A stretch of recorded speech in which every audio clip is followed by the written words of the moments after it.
بسم اللہ الرحمن الرحیم اللہم صلی علی سیدنا مولانا محمد بارک وسلم صلاۃ و سلام علیک یا رسول اللہ صلی اللہ علیہ وآلہ وسلم۔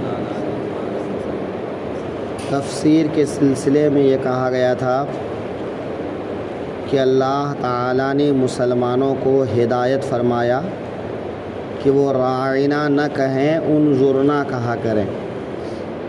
اب اگلی آیت میں ارشاد فرماتے ہیں ما یود الذین کفروا من اہل الکتاب ولا المشرکین ان ینزل علیکم من خیر من ربکم۔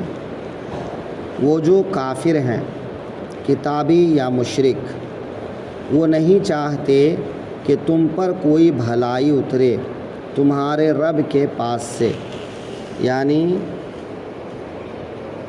کفار چاہے وہ کتابی ہوں، کتابی کہتے ہیں وہ کفار جن کے پاس اللہ کی طرف سے دین آیا، کتاب آئی، لیکن انہوں نے اس کو چھوڑ دیا، جیسا کہ یہودی کہ حضرت موسیٰ پر توریت نازل ہوئی لیکن بنی اسرائیل نے اس کو چھوڑ دیا۔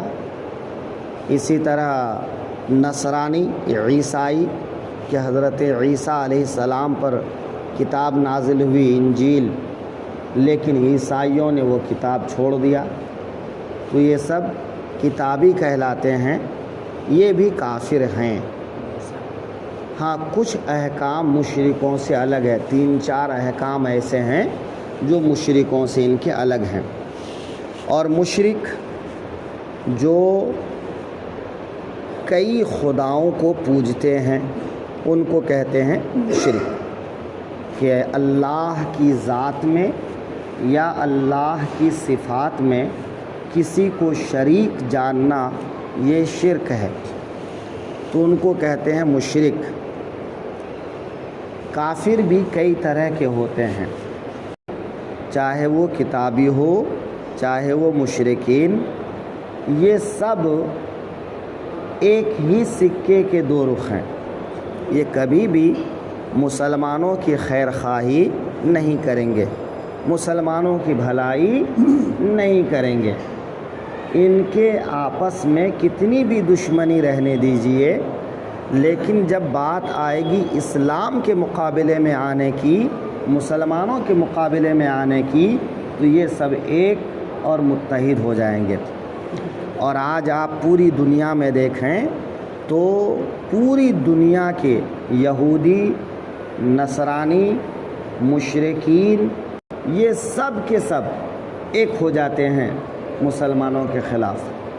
تو پوری دنیا میں آپ دیکھیں، چاہے وہ دنیا کے کسی کونے کا بھی کافر ہو، کافر سب متحد ہو جاتے ہیں اسلام کے خلاف اور مسلمانوں کے خلاف، چاہے وہ سیاسی اعتبار سے ہو چاہے وہ مذہبی اعتبار سے ہو، ہر لحاظ سے وہ ایک ہو جاتے ہیں۔ یہی چیز مسلمانوں کو سمجھنے کی ضرورت ہے کہ جب کفار کبھی ہماری بھلائی نہیں چاہیں گے تو ہم کو بھی ایک ہونا چاہیے، متحد ہونا چاہیے، اور مقصد اللہ کے دین کی سربلندی ہونی چاہیے، نہ یہ کہ صرف اپنی اپنی حکومت اور اپنی اپنی بادشاہت۔ اسلام اور مسلمان تب سے کمزور ہو گئے جب سے مسلمانوں نے اپنے فائدے کو دین کے فائدے پر ترجیح دینے لگ گئے کہ بھئی کسی کو سرداری چاہیے، کسی کو بادشاہت چاہیے، کسی کو بڑا عہدہ چاہیے، تو اس طلب میں وہ اسلام اور مسلمانوں کے جو بنیادی اصول ہیں اس کے خلاف جانے لگے، تو مسلمانوں کو کمزور کرنے لگ گئے، مسلمانوں کی ہلاکت میں شامل ہونے لگ گئے۔ تو اس طرح سے جو ہے مسلمان بھی کمزور ہوئے اور اسلام بھی کمزور ہو گیا۔ ورنہ جب تک لوگ اپنے عہدے کو، اپنے رتبے کو اسلام کے لیے قربان کرتے آئے تب تک مسلمان حکمراں رہے، مسلمان غالب رہے، اور مسلمان غالب رہے تو اسلام بھی غالب رہا۔ تو ہر زمانے میں اس بات کی ضرورت ہے کہ مسلمان خالصتاً للہ، اللہ کے لیے وہ محنت کریں، کوشش کریں۔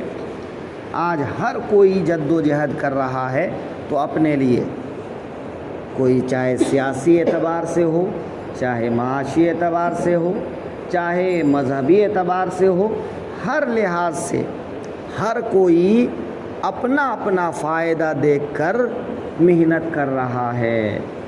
قوم کا فائدہ، اسلام کا فائدہ کوئی نہیں چاہ رہا ہے۔ تو کفار تو یہ کبھی چاہتے ہی نہیں، لیکن مسلمان بھی اس میں کم نہیں کہ مسلمان بھی آپس میں ٹوٹ پھوٹ کے شکار ہیں اور ایک دوسرے کو گرانے کے لیے وہ کسی بھی حد تک جاتے ہیں۔ تو اللہ تعالیٰ فرما رہا ہے وہ جو کافر ہیں کتابی یا مشرک، وہ نہیں چاہتے کہ تم پر کوئی بھلائی اترے تمہارے رب کی طرف سے، یعنی چاہے وہ کوئی بھی بھلائی ہو، چاہے وہ کتاب ہو، چاہے وہ نعمتیں ہوں، چاہے وہ اللہ کا دین جو نصیب ہوا، یہ بہت بڑی نعمت ہے۔ آج کفار و مشرکین کو کس بات کا ڈر ہے؟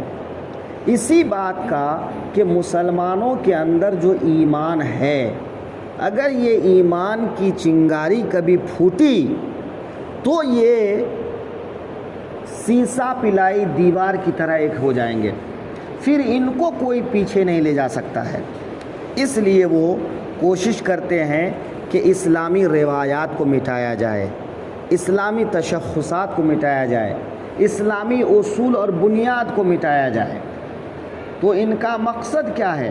مسلمانوں کے اندر سے اسلام کا جذبہ ختم کرنا، اسلام کا جو ان کے اندر ایک ذوق اور شوق بھرا ہوتا ہے، اسلام کی جو محبت بھری ہوتی ہے، اس چیز کو نکال دینا۔ اور جب وہ چیز ختم ہو جائے گی تو وہ خود بخود غلام ہو جائے گا، وہ خود بخود جو ہے دوسروں کے دروازے بھکاری بن کے جائے گا۔